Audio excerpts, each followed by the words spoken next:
여러분 안녕하십시오. 이신건입니다. 만나서 반갑습니다. 2021년 올해도 칼바르트 교회 교약 공부 계속합니다. 2021년은 소해라고 하죠. 소처럼 우직하게 끈기 있게 계속 앞으로 나갑니다. 오늘은 교회 교약 1권의 2 성령의 부어심 오토베버의 책 KKD 35쪽부터 38쪽까지입니다. 11번째이네요. 계시는 일어났다. 말씀이 육신이 되었다. 하나님이 자신을 우리를 위해 자유로우신 분으로 계시하셨다. 계시는 객관적 현실성이며 따라서 가능성이다.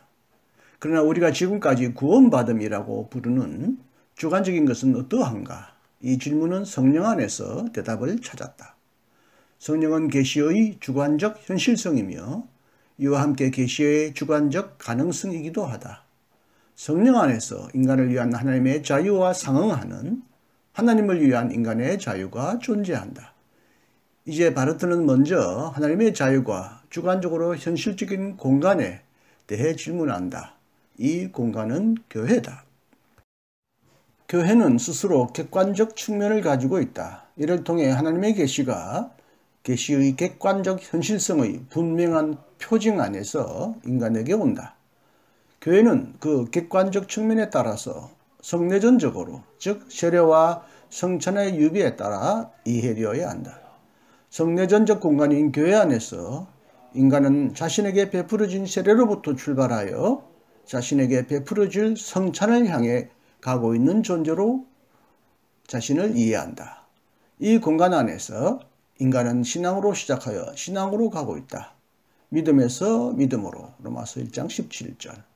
이로써 성내전적 인간 통치가 아니라 하나님의 통치가 세워진다.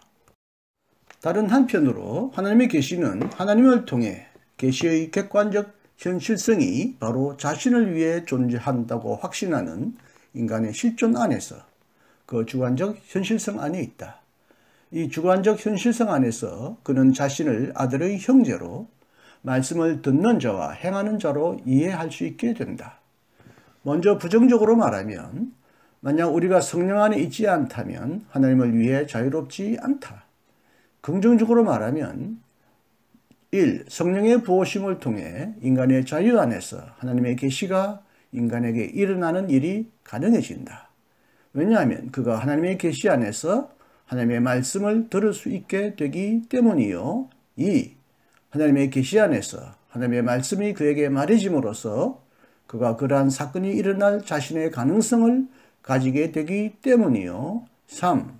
하나님의 계시 안에서 하나님의 말씀이 그에게 불가피하게 스승, 마이스터가 되기 때문이다. 바르트는 회상하며 말한다. 하나님에게는 분명히 현실성을 확인할 수 있지만 인간들에게는 계시를 위한 가능성을 확인할 수 없었다. 그렇다면 인간의 종교는 어떠한가? 바르트는 종교의 지향, 아프해봉으로서 하나님의 계시라는 독특한 제목을 붙인다. 하나님의 계시가 종교와 그 어떤 관계가 있다는 것을 바르트는 부인하지 않는다. 만약 우리가 바로 그리스도교가 계시의 현실성이라는 사실을 말하고 싶지 않다면 계시의 현실성은 부인될 것이다. 또는 더 정확히 말하면 하나님의 계시는 실제로 인간의 종교 세계 안의 하나님의 현존과 하나님의 숨어 계심이다. 이것은 다음과 같은 것을 뜻한다. 때로는 인간의 종교가 하나님의 계시로 부인될 수 있는 관점 안에서도 역시 하나님의 계시는 존재한다.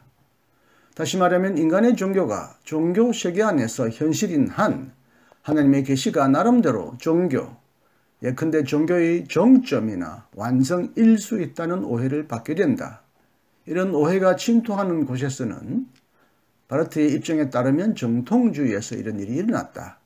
종교가 계시로부터 이해되고 설명되는 것이 아니라 계시가 종교로부터 이해되고 설명된다.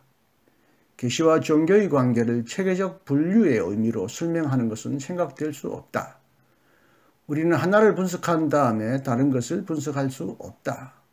왜냐하면 다른 것, 종교를 오직 계시로부터 보거나 규정할 수 있기 때문이다.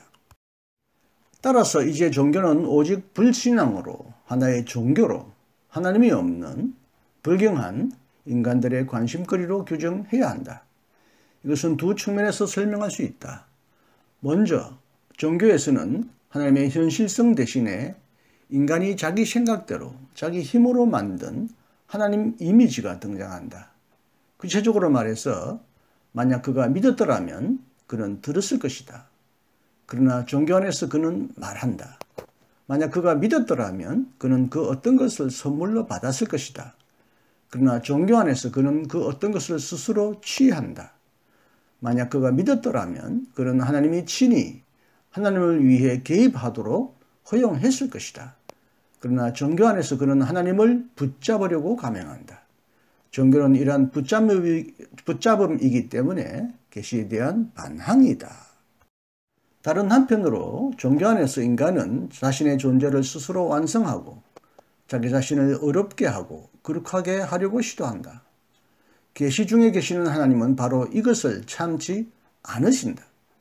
구약 성서의 정언도 이것을 날카롭게 배격한다.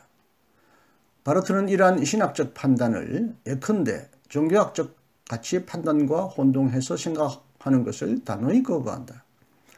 따라서 바르트는 계시 안에서 일어나는 종교의 본래적 위기를 종교의 내재적 위기와 신중하게 구분한다.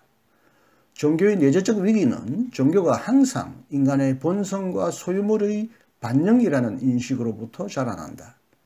이러한 통찰이 일어날 때 인간은 그의 종교에서 밖으로부터 안으로 밀려 들어가고 상대적으로 새로운 종교의 길이 열린다. 이것은 구체적으로 신비주의와 무신론이라는 두 가지 길로 드러난다.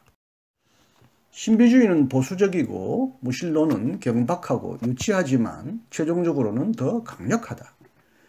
이 두 가지 길에서 종교는 투쟁하지만 근본적으로는 셈이 강물에 대적하고 뿌리가 나무에 대적할 따름이다. 종교의 생생한 특징은 세상 안에서 인간이 될 수 있는 능력이 있다고 착각하고 인간이 자신을 스스로 완성할 수 있다고 주장하는 것이다. 그러므로 종교의 현실적 위기는 무엇보다도 바로 이런 능력과 관련된다. 따라서 신학은 결코 신비적이거나 무신론적인 종교 비판의 동지가 될 수 없다. 종교가 불신앙이라는 사실은 그리스도교적 종교 자체와도 관련되어 있다. 그럼에도 그리스도교적 종교는 참된 종교라고 말할 수 있다. 어째서 그러한가? 오직 불경한 자의 칭이 어렵게 함에 관한 가르침의 틀 안에서 그러하다. 그리스도교적 종교는 자기 자신 안에서 자신의 종교적 특징 안에서 서양의 역사와의 관련성 안에서도 그 어떤 징후 안에서도 자신의 진리를 가지고 있지 않다. 그리스도교적 종교는 창세기 2장의 브니엘가와 비교될 수 있다. 거기서 인간은 바로 하나님에게 지명된 자로서 그리고 내가 당신을 놓지 않겠으니 나를 축복하소서라고 기도할 수밖에 없는 자로서 하나님과 완전히 대결하고 있다. 진리 자체는 징후의 토대다. 종교들 사이에서 진리와 거짓에 관해 결정하는 것은 오직 한 가지, 예수 그리스도라는 이름이다. 그리스도교적 종교는 예수 그리스도라는 이름의 주어에 속해 있는 수로다. 그리고 그리스도교적이라는 형용사는 우리 자신의 소유물을 붙잡는다는 뜻이 아니라 오직 이 이름 안에 들어있는 하나님의 소유물을 향해 마음을 연다는 뜻이고 우리의 선택에 대해 질문한다는 뜻이다. 그리스도는 우리가 선택한 왕이 아니다. 오히려 우리가 그에게 선택된 백성이다. 이 관계는 뒤집어질 수 없다. 예수 그리스도라는 이름과 그리스도교적 종교의 관계는 하나님이 어렵게 하시고 거룩하게 하시는 행동이다. 예수 그리스도라는 이름은 모든 변증법을 넘어서 하나의 유일하고 참된 종교를 위해 바로 교회의 창조와 선택을 확정한다. 끝까지 경청해 주셔서 대단히 감사합니다. 다음 시간에 또 만나기를 기대하겠습니다. 안녕히 계십시오. 이신건이었습니다.